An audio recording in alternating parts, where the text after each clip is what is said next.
hear that? Eternals assemble.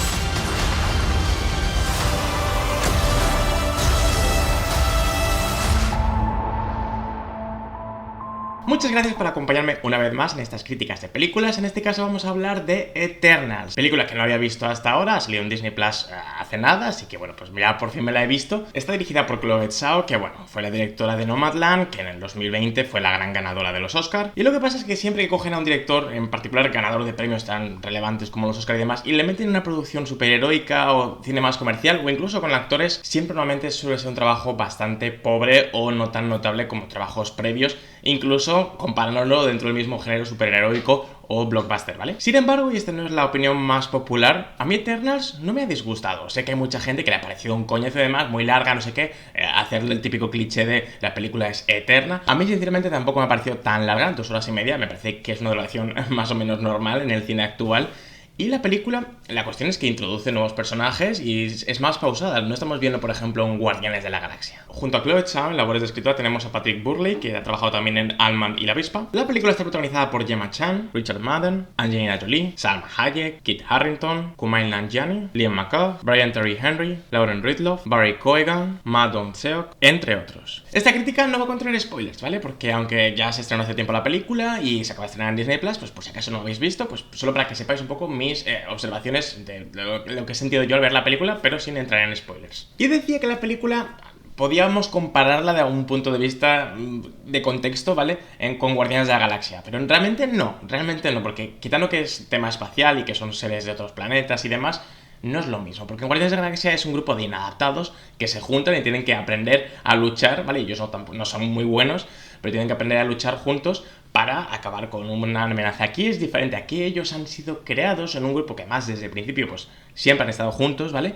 Y es un grupo que ha sido creado para acabar con una amenaza que se cierne sobre el planeta Tierra y sobre otros planetas que son estos Deviants, ¿no? Se llamaban, creo, que son estas criaturas que, bueno, acaban con los seres de cada planeta. Entonces ellos son como los protectores y están a lo largo de miles y miles de años viviendo en estos planetas, intentando acabar con ellos para que las civilizaciones crezcan e intentando no interferir para que esa población pues se desarrolle, bla, bla, bla, bla, bla. La cuestión es que me parece interesante, ¿vale? Sin entrar mucho en detalle, el tema de que los personajes estos pues llevan viviendo, pues al final como el tema clásico de los vampiros, que llevan viviendo miles y miles de años, al final pues están en una sociedad, sí que es cierto que ya tenían que haber hecho algunas barbaridades, ¿sabes? Viviendo tantos años, pero su programación, la creación para lo que han sido definidos es para realmente pues no interferir, aunque sí que es cierto que me gusta que son muchos personajes, no sé cuántos hay de estos Eternals, 8, son bastantes, ¿vale? Y sí que creo que cada uno tiene su propia personalidad y creo que también llegan puntos en la historia, a lo largo de estos 7000 años que han vivido, no sé cuántos putos años han vivido, en los que las decisiones y la posición de cómo se ve la civilización y a los humanos cambia respecto a unos y otros. Unos los aprecian más, unos pierden el afecto totalmente en ellos. Creo que sí que es cierto que se define bien a todos los personajes en mayor o menor medida, pero sí que creo que tienen una característica principal cada uno y es de alabar, teniendo en cuenta que es una película que estás introduciendo a estos personajes, son muchos personajes y aparte tienes que dar un elemento narrativo y una historia detrás y un conflicto y unos giros argumentales que, por ejemplo, los giros argumentales la verdad es que no me esperaba algunos. Unos me los olía un poco, pero otros no. Y me pareció que estaba bien. Me gusta, por ejemplo, que la película también... De hecho, al principio no me gustaba mucho, ¿vale? Que no fuera lineal, sino que estuviera jugando todo el rato con flashback para darte ese giro de sorpresa. Al principio me desencantaba poco, sobre todo por el hecho de que algunos personajes de repente dejaban de salir tanto y me estaban gustando.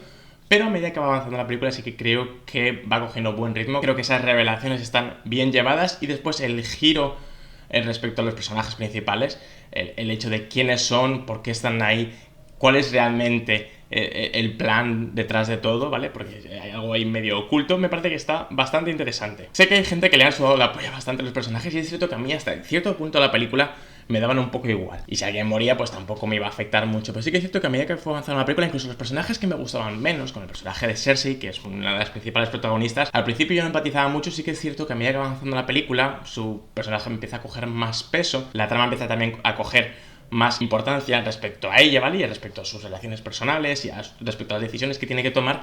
Y sí que creo que, teniendo en cuenta que la actriz tampoco es que me haya llegado al alma, creo que el personaje me parece que, no sé, no es que le haya cogido cariño, pero sí que empaticé con él. El alivio cómico de la película es el personaje de Kingo, que está simpático, aunque sí que es cierto que en algunas ocasiones me parece que sobreactúa un poco, entonces me cansa, pero bueno, estamos dentro del mundo Marvel, entonces hay otros personajes que también sobreactúan. Tenemos de nuevo a los Guardianes, un poco Star-Lord y más. Aquí es cierto que me cansaba en algunas ocasiones un poco y tenía ese Alfred con él que, bueno, estaba simpático y tampoco, los alivios cómicos eran tontos, pero tampoco muy tontos, como nos tiene acostumbrado algunas veces Marvel. Y me gusta el tema de también que se hagan referencias sutiles al tema del mundo de Marvel, ¿vale? A los Vengadores, etc, pero tampoco mucho, porque estamos aquí hablando de la propia historia de estos personajes y después, claro, toda la pregunta de si esos tíos llevan defendiendo la Tierra durante 7000 años, ¿por qué no estuvieron los Letanos? ¿Por qué no estuvieron con no sé qué? Se explicaba en el tráiler directamente, pero bueno, obviamente estaban aquí ellos solo para luchar contra esas amenazas. Habían sido programados para luchar contra esas amenazas. Y si había una guerra, ya fuera Thanos, ya fuera la conquista de América, ya fuera la Segunda Guerra Mundial, la primera, yo que sé, genocidios, ellos no podían interferir porque era el desarrollo natural, ¿vale?, de los seres humanos, de la civilización en el planeta Tierra. Y vuelvo, de hecho, este tipo de conflictos, este tipo de situaciones hace que muchos de los personajes empiecen a separarse o empiecen a cuestionarse si realmente están ahí para no interferir o para interferir. Entonces creo que se hablan de temas interesantes a lo largo de la trama y se entiende por qué, por ejemplo, en la parte de Thanos no participaron, y de hecho también todo el tema de desaparecer la mitad de la población con el chasquido de Thanos afecta indirectamente al desenlace de esta película, al suceso que está detrás de todo, ¿vale? El plan detrás. Así que sorprendentemente, porque la verdad es que no me lo esperaba antes de ver la película, me esperaba que iba a ser un poco mierda. Creo que ha estado bien, no me pareció la gran locura de película, pero me lo he pasado bastante bien viéndola, me ha entretenido, los personajes me han gustado. Todo, incluso Angelina Jolie, que quería que iba a estar un poco más como desencantada, o Sam Hayek, creo que les daban personalidad a sus personajes y le daban ligero carisma. Quizá Richard Madden pues me parecía un poco más sosaina al principio, pero después coge más, y Kit Harington pues bueno, está ahí, después creo que ya le veremos más adelante. De verdad creo que los personajes estaban más o menos bien, así que es por ello que lo voy a votar con un 7. No sé si vosotros estáis de acuerdo, no, lo de siempre, por favor, no dudéis en dejar en comentarios vuestras opiniones, si es mejor o peor que otras películas de Marvel. Muchísimas gracias como siempre, os recuerdo que tenéis más críticas de Marvel y de otras películas en mi canal, y nos vemos en el próximo. So because what Blake was trying to say is that you can see the endless cosmic beauty in the smallest things on the planet. And Jack Kirby's great creation of the Eternals deserve that level of scale and intimacy. So I think he, in that moment, thought, well, she gets it visually. I think that's why.